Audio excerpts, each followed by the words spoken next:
Galates chapitre 4, versets 1 à 5.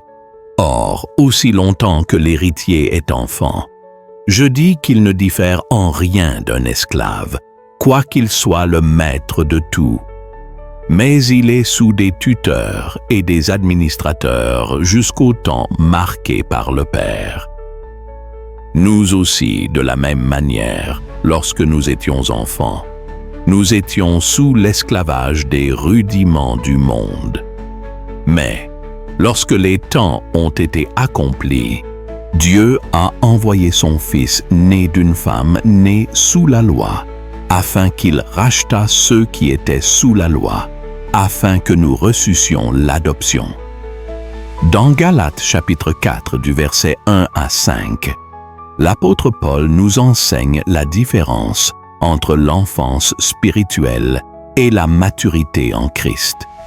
Il explique que tant qu'un héritier est encore enfant, il n'a pas plus de liberté qu'un esclave, même s'il est destiné à tout posséder.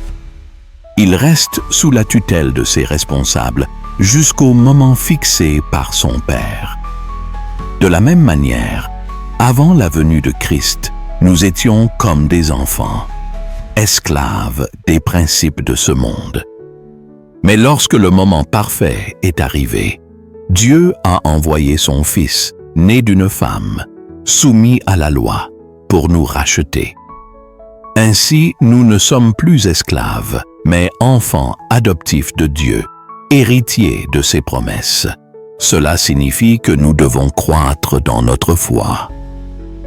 Comme des enfants qui grandissent et deviennent responsables, nous devons quitter l'immaturité spirituelle, nous libérer des limitations et vivre pleinement notre identité en tant que fils et filles de Dieu.